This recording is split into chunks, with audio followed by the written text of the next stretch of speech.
உயிரை விட நேசித்தார்கள். ஒரு நாள் அல்லாஹ்வுடைய ரசூலை பார்க்காவிட்டாலும் துடியாய் துடிப்பார்கள். 24 மணி நேரம் அந்த சஹாபாக்களுக்கு இருக்கிற ஒரே கவலை அல்லாஹ்வுடைய ரசூலோடு சொர்க்கத்தில் இருக்க வேண்டும். நமக்கு வேறு ஒன்றும் வேண்டாம். மதீனாவில் எப்படி ரசூலுல்லாஹி ஸல்லல்லாஹு அலைஹி வஸல்லம் அவர்களை பார்த்து சந்தோஷமாக வாழ்ந்து வருகிறோமோ இதே போன்று மறுமையில் சொர்க்கத்திலும் அல்லாஹ்வுடைய ரசூலோடு இருக்க வேண்டும். நபிமார்கள் ஒரு இடத்திலும் நாம் ஒரு இடத்திலும் இருந்து சொர்க்கத்தில் கூட பிரிந்து விடக்கூடாது என்று எண்ணுகிறவர்கள் அந்த சஹாபாக்கள். எப்படி அவர்களால் தாங்க முடியும்? செய்தியை கேட்டு அபூபக்கர் சித்திக் ரலியல்லாஹு அன்ஹு அவர்கள் வந்தார்கள் என்பார் சொல்கிறேன். வந்து ஆயிஷா ரலியல்லாஹு அன்ஹா சொன்னார்கள், ஆயிஷாவே, அல்லாஹ்வுடைய தூதரிடத்தில் சலாம் சொல்லுங்கள், அவருடைய தோழர் வந்திருக்கிறேன் என்று. அனுமதி கொடுக்கப்பட்டால் நான் உள்ளே வருவேன். ஆயிஷா ரலியல்லாஹு அன்ஹா அவர்கள் சொன்ன பதில், இனி உங்களுடைய தோழர் உங்களுக்கு அனுமதி கொடுக்க வேண்டிய அவசியம் இல்லை, காரணம் அவர் மரணித்து விட்டார். அபூபக்கர் சித்திக் ரலியல்லாஹு அன்ஹு அவர்கள் எந்த அளவுக்கு ஒரு ஈமானில் உறுதி படைத்தவர் என்று பாருங்கள். ஊரே, இனி உலகமே என்று சொல்லலாம், எல்லோரும் அல்லாஹ்வுடைய ரசூல் மரணிக்கவில்லை, அவர் இனியும் வருவார், அவர் ஒரு மயக்கத்தில் இருக்கிறார், நோய்வாய்ப்பட்டு கிடக்கிறார் என்று எல்லோரும் நம்பி இருக்கிற நேரம் உமர் ரலியல்லாஹு அன்ஹு அவர்கள் யாராவது ரசூலுல்லாஹி ஸல்லல்லாஹு அலைஹி வஸல்லம் மரணித்தார் என்றால் கொன்று விடுவேன் என்று மிரட்டிக் கொண்டிருக்கிற நேரம் நேராக வந்து ரசூலுல்லாஹி ஸல்லல்லாஹு அலைஹி வஸல்லம் அவர்கள் படுக்க வைத்திருந்த அந்த துணியை அகற்றி முகத்தில் அழகாக முத்தமிட்டு, எவ்வளவு பெரிய ஒரு நெஞ்சுறுதி மிக்க அபூபக்கர் சித்திக் ரலியல்லாஹு அன்ஹு அவர்கள் பாருங்கள். தனக்கு தாங்க முடியாத ஒரு துயர சம்பவமாக இருந்தாலும் மக்கள் எல்லாம் வெளியில் ஒரு விபரீதமான முடிவுக்கு சென்றுவிடக் கூடாது என்பதற்காக வேண்டி தன்னை உஷார்படுத்தி உள்ளத்தை பக்குவப்படுத்தி அந்த இடத்தில் அவர் சொன்ன வாசகம், யா ரசூலல்லாஹ், நெத்தியில் முத்தமிட்டு, யா ரசூலல்லாஹ், உயிரோடு இருக்கும் பொழுது எப்படி நீங்கள் நறுமணம் கமழ்ந்தவர்களாக இருந்தீர்களோ அதே போல நீங்கள் மரணித்த பிறகும் நறுமணம் கமழ்கிறீர்களே யா ரசூலல்லாஹ் சொல்லிவிட்டு முகத்தை மூடி வெளியே வந்தார். அபூபக்கர் சித்திக் ரலியல்லாஹு அன்ஹு அவர்கள், உமர் அவர்களே அமருங்கள், உமர் அவர்களே அமருங்கள், உமர் அவர்களே அமருங்கள். உமர் அவர்கள் அமர்ந்தார்கள். என்னதான் இருந்தாலும் ஒரு மூத்தவர் அபூபக்கர் சித்திக் ஒரு நாள் ரசூலுல்லாஹி ஸல்லல்லாஹு அலைஹி வஸல்லம் ஆரம்பத்தில் உங்களுக்கு நான் நினைவுபடுத்தி இருக்கிறேன். அவருடைய மனசு நோகுமாறு பேசிய நேரத்தில் அல்லாஹ்வுடைய ரசூல் எனக்காக வேண்டி நீங்கள் மன்னிக்க கூடாதா என்று முன்னிலைப்படுத்திய ஒரு வயது முதிர்ந்த ஒரு சஹாபி, ஒரு நபித்தோழர், அல்லாஹ்வால் பாராட்டப்பட்ட ஒரு நபித்தோழர். அவர் சொன்னவுடன் உமர் அவர்கள் அமர்ந்தார். எல்லா மக்களையும் ஒரு இடத்திலே ஒன்று கூட்டினார். அபூபக்கர் சித்திக் ரலியல்லாஹு அன்ஹு அவர்கள் மக்கள் எல்லாம் கருத்து வேறுபாடு கொண்ட ஒரு விஷயத்தை, மக்கள் எல்லாம் நம்ப மறுத்த ஒரு விஷயத்தை, மக்களால் ஜீரணிக்க முடியாத ஒரு விஷயத்தை தன்னுடைய சுய கருத்தை கொண்டு மக்களுக்கு நினைவுறுத்தாமல் அல்லாஹ்வுடைய ஆயத்தை சொன்னால் மக்கள் எல்லாம் கட்டுப்படுகிற ஒரு கூட்டம் என்பதை உணர்ந்து அல்லாஹ்வுடைய ஆயத்திற்கு நேர்மாறாகவோ எதிராகவோ என்றைக்குமே இவர்கள் சிந்திக்க மாட்டார்கள் என்பதை உணர்ந்து அல்லாஹ்வுடைய ஆயத்தை சொன்னால் அவர்களுடைய விருப்பம், அவர்களுடைய வெறுப்பெல்லாம் தூக்கி வீசி அல்லாஹ்வுடைய ஆயத்துக்கு அவர்கள் கட்டுப்படுவார்கள் என்பதை உணர்ந்து அந்த மக்கள் மத்தியில் அவர் ஆற்றிய உரை புகாரி என்கிற நபிமொழியிலே நீங்கள் பார்க்கலாம். அந்த மக்களை பார்த்து அபூபக்கர் சித்திக் ரலியல்லாஹு அன்ஹு அவர்கள் பயன்படுத்திய வாசகம், மன் கான யஅபுது முஹம்மதன், நீங்கள் எல்லாம் தெரிந்து கொள்ளுங்கள், முஹம்மதை வழிபடுகிற மக்கள் இங்கே யாராவது இருந்தால், முஹம்மது நபி ஸல்லல்லாஹு அலைஹி வஸல்லம் அவர்களை வணங்குகிற மக்கள் இங்கே யாராவது இருந்தால் நீங்கள் தெரிந்து கொள்ளுங்கள், ஃபஇன்ன முஹம்மதன் கத் மாத், அந்த முஹம்மது நபி ஸல்லல்லாஹு அலைஹி வஸல்லம் அவர்கள் மரணித்து போய்விட்டார்கள்.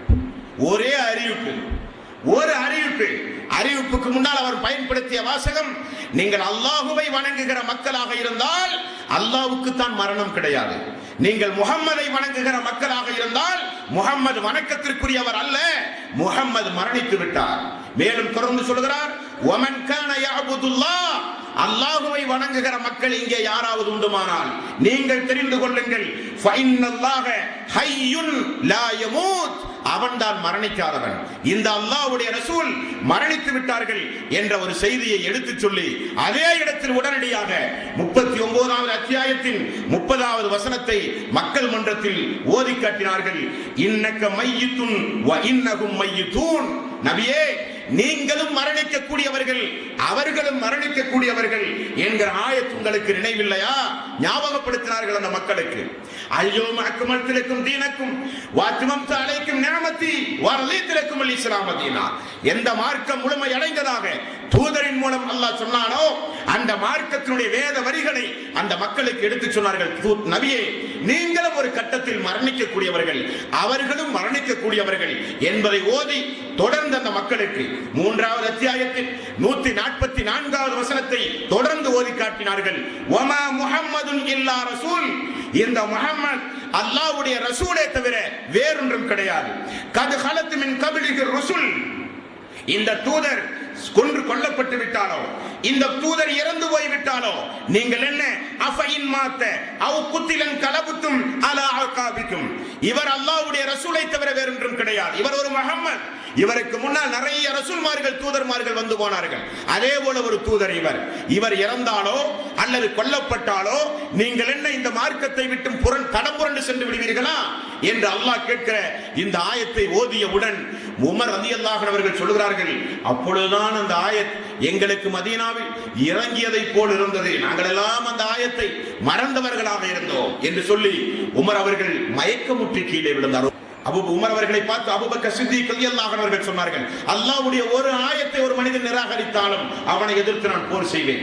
எங்கெல்லாம் அல்லாஹ் தொழுகையை குறித்து, எங்கெல்லாம் அல்லாஹ் நோன்பை குறித்து அல்லாஹ் சொல்லுகிறான், எங்கெல்லாம் அல்லாஹ் ஜக்காத்தை வலியுறுத்தி சொல்கிறான், அது குறிப்பிட்ட காலத்திற்கு பிறகு மாற்றப்பட்ட சட்டமே கிடையாது. ஒட்டகத்தினுடைய ஒரு சாட்டையை ஒரு மனிதன் ஜக்காத்தாக கொடுக்க மறுத்தாலும் அவனை எதிர்த்து நான் போர் செய்வேன் என்றார்கள். அவருடைய நெஞ்சுறுதியை பார்த்து உமர் அவர்கள் அடங்கி போனார்கள் என்று ஹதீஸிலே பார்க்கிறோம். எங்கு பார்த்தாலும் ரசூலுல்லாஹி ஸல்லல்லாஹு அலைஹி வஸல்லம் காலத்தில் அல்லாஹ்வுடைய தூதர் உயிரோடு இருக்கும் பொழுதே முசைலமா என்று சொல்லப்படுகிற ஒரு படுபாவி நானும் அல்லாஹ்வுடைய ரசூல் என்று அவனும் தன்னை நபி என்று மக்கள் மத்தியிலே பிரகடனப்படுத்தி ஒரு புறம் மறைமுகமாக அல்லாஹ்வுடைய ரசூல் எப்பொழுதெல்லாம் ஆட்களை அனுப்பி அவனை பிடித்து வர சொல்கிறாரோ அப்பொழுதெல்லாம் தப்பித்து ஒளிந்தோடி நாடு கடத்தப்பட்டு அங்குமிங்குமாக ஓடி வாழ்ந்த முசைலமா அல்லாஹ்வுடைய ரசூலுடைய மரணத்திற்கு பிறகு வேகமாக வந்தான் சமூகத்திற்கு. நானும் அல்லாஹ்வுடைய ரசூல், குறைஷி கோத்திரத்தில் நானும் ஒரு நபி. ரசூலுல்லாஹி ஸல்லல்லாஹு அலைஹி வஸல்லம் அவர்கள் மரணித்த பிறகு மிகப்பெரிய குழப்பத்தை உண்டாக்கின முசைலமா. எந்த அளவுக்கு என்றால் அவன் நபி என்பதை ஒப்புக்கொள்கிற மக்கள் 40,000 பேர் ஒரு ஊரையே தன் கைவசம் வைத்திருந்தான். எனக்கு வகி வருகிறது, அல்லாஹ்வுடைய ரசூலுடைய திருக்குர்ஆனுடைய வசனங்களை பெயர்த்தெடுத்து அவனும் ஒரு சில மாற்றங்களை செய்து மக்கள் மத்தியிலே நானும் ஒரு இறைத்தூதர் என்று பேசி அல்லாஹ்வுடைய ரசூலுக்கு பிறகு அபூபக்கர் சித்திக் ரலியல்லாஹு அன்ஹு ஆட்சியில் மிகப்பெரிய குழப்பத்தை உண்டாக்கினான். அந்த குழப்பம் நீடித்தது. எல்லா இடங்களிலும் சமாதான முயற்சியை மேற்கொண்டார். காலித் பின் வலீத் அவருடைய தலைமையில் பெரிய ஒரு படையை அபூபக்கர் சித்திக் ரலியல்லாஹு அன்ஹு அவர்கள் அனுப்பி எந்த வகையிலும் அவனை விட்டு வைக்க கூடாது என்று கடுமையான உத்தரவு பிறப்பித்தார். அதிகமான சஹாபாக்கள் அதில் பங்கெடுத்தார்கள்.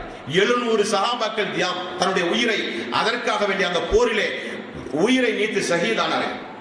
ஆனால் ஒரு வரலாற்று சிறப்புமிக்க ஒரு சம்பவம் உண்டு. அதில் உங்களுக்கு தெரியும், வக்சி என்கிற ஒரு அடிமை, அபு சுபியானுடைய அடிமை, இந்தாவுடைய அடிமை, பத்ர் போரில் தோற்று போனவர்கள் மூர்க்கத்தனமாக உஹது போரில் எப்படியாவது அல்லாஹ்வுடைய ரசூலையும் சஹாபாக்களையும் கொல்ல வேண்டும் என்பதற்காக திட்டம் தீட்டி வந்தவர்கள்.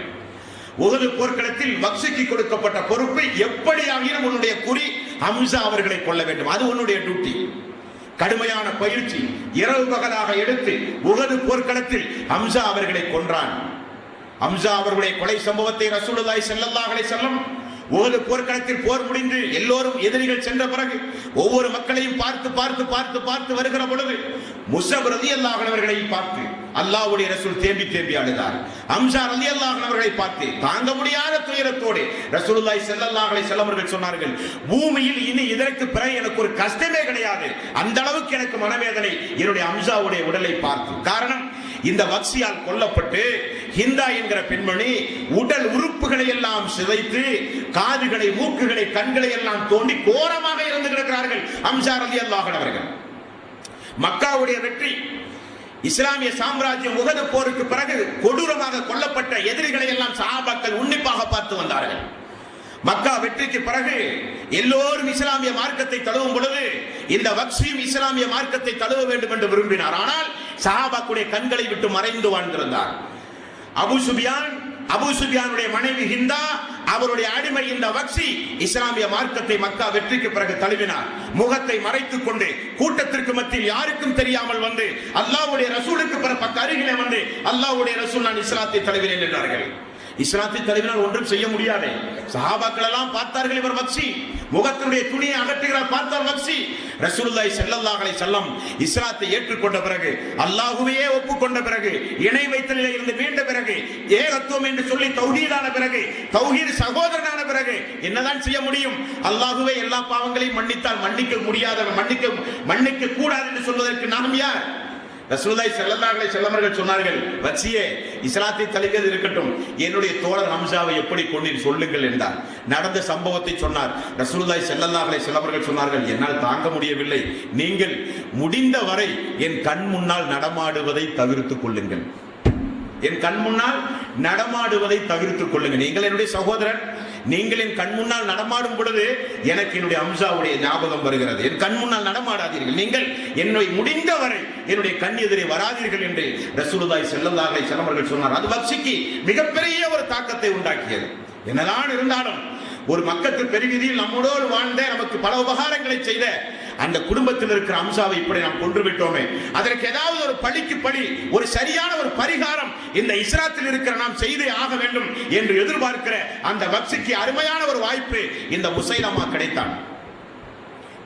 காலித் பின் வலீதுடைய படையில் அந்த வக்சி இருந்தார்.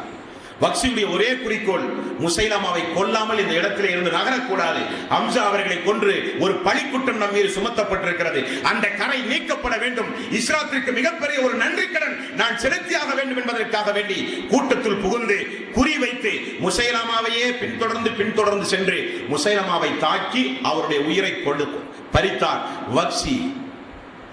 அப்படிப்பட்ட ஒரு வரலாற்று சிறப்புமிக்க ஒரு சம்பவம் முசைலமாவை எதிர்த்து நடத்தப்பட்ட போரில் இருக்கிறது. அது அபூபக்கர் சித்திக் ரலியல்லாஹு ஆட்சி காலத்தில் இருந்தது. அன்பார்ந்த சகோதரர்களே, அல்லாஹ்வுடைய தூதருடைய மரணத்திற்கும் அபூபக்கர் சித்திக்குடைய மரணத்திற்கும் இருக்கிற ஒரு யதார்த்த சம்பவத்தை பாருங்கள். அல்லாஹ்வுடைய ரசூல் மரணிக்கும் பொழுது வயது 63, இந்த தோழரும் மரணிக்கும் பொழுது வயது 63. ரசூலுல்லாஹி ஸல்லல்லாஹு அலைஹி வஸல்லம் அவர்கள் மரணித்தது திங்கட்கிழமை, இந்த தோழர் மரணித்ததும் திங்கட்கிழமை. ரசூலுல்லாஹி ஸல்லல்லாஹு அலைஹி வஸல்லம் அவருடைய மரணம் அடக்கப்பட்டது ஆயிஷா ரலியல்லாஹுடைய வீட்டில். மரண நேரத்தில், மரணம் சக்கராத்துடைய நேரத்தில் தனது மகள் ஆயிஷாவை அழைத்து இந்த அபூபக்கர் சித்திக் அவர்கள் என்ன கேட்டார்கள் தெரியுமா? மகளே, அல்லாஹ்வுடைய ரசூலை எத்துணை துணி கொண்டு அடக்கினீர்கள்? தந்தையை 3 துணி கொண்டு.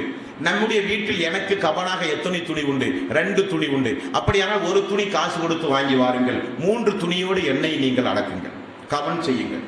தந்தையே, 3 துணியும் காசு கொடுத்து வாங்கி புது துணியோடு உங்களை நாங்கள் கபன் செய்யட்டுமா? புது துணி உயிரோடு உள்ளவர்கள் ஆணையட்டும், மரணிக்கக்கூடியவர்களுக்கு புது துணி எதற்கு?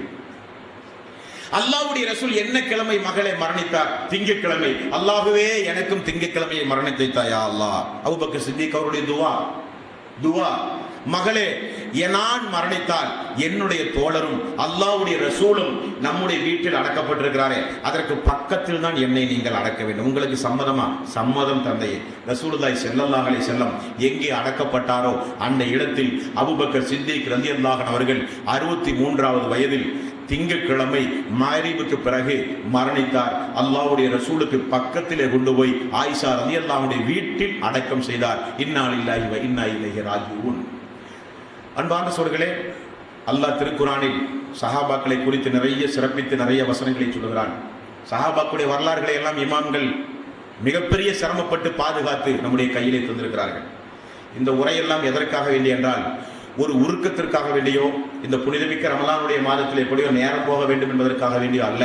இவருடைய வாழ்க்கை வரலாறிலிருந்து நமக்கு கிடைக்கக்கூடிய பாடங்கள், படிப்பினைகளை திரும்ப திரும்ப நாம் அசை போட்டு பார்த்து ஏதாவது ஒரு படிப்பினையாவது நம்முடைய வாழ்விலை நாம் பின்பற்ற வேண்டும். நமக்கெல்லாம் கண்டிப்பாக சொர்க்கம் தேவை. நமக்கு நரகத்துடைய சிறிய வேதனை கூட அனுபவிக்கிற ஆற்றலோ சக்தியோ நமக்கு கிடையாது. அது அப்படிப்பட்ட நெருப்பு, அல்லாஹ்வுடைய நெருப்பு. அந்த நெருப்பு, அதை தாங்குகிற சக்தி நமக்கு கிடையாது. ஏ அய்யுஹல்லதீன ஆமனு அன்ஃபுஸக்கும் வஅஹ்லீக்கும் நாரா, ஈமான் கொண்டவர்களே, உங்களையும் உங்களுடைய குடும்பத்தாரையும் எரிகின்ற நரக நெருப்பிலே இருந்து பாதுகாத்துக் கொள்ளுங்கள் என்று அல்லாஹ் சொல்கிறான். ஆக இந்த சமூகத்திற்கு இன்னொரு அபூபக்கர் வர முடியாது. இந்த சமூகத்தில், இந்த உலகத்தில் இன்னொரு அபூபக்கரை நீங்கள் பார்க்க முடியாது. நம்மில் யாராவது ஒருவர் அபூபக்கரை போல் இல்லாவிட்டாலும் அவருடைய வாழ்க்கையில் நடந்தேறிய தியாகங்கள், பெருந்தன்மை, அவருடைய மார்க்கத்தினுடைய பற்று, அவருடைய பேணுதலான வாழ்வு, அவருடைய தர்ம சிந்தனை, இவைகளையெல்லாம் நாம் இந்த பயானின் மூலம் கேள்விப்பட்டிருப்போம். எதையாவது ஒன்றையாவது நம்முடைய வாழ்வில் இந்த ஒரு சஹாபியுடைய வாழ்வில் உள்ள சம்பவத்தை நம்முடைய குடும்பத்தில் நாம் பின்பற்ற வேண்டும். நமக்கு பிறக்க போகிற மக்களுக்கு அபூபக்கர் என்கிற அழகான ஒரு பெயரை வைத்து, அவரை நினைவு கூறுகிற ஒரு பெயரை வைத்து நம்முடைய மக்களுக்கு அவரை நம்முடைய குடும்பத்தில் நினைவு கூற வேண்டும். எல்லாம் வல்ல அல்லாஹு தஆலா எதை கேட்டோமோ அதன் அடிப்படையில் வாழ்ந்து மரணிக்கக்கூடிய நன்மக்களாக அல்லாஹ் நம் அனைவர்களையும் ஆக்கி அருள் புரிவானாக. இன்ஷா அல்லாஹ் நாளைய தினம் அடுத்து சிறப்பான ஒரு நபித்தோழர் உமர்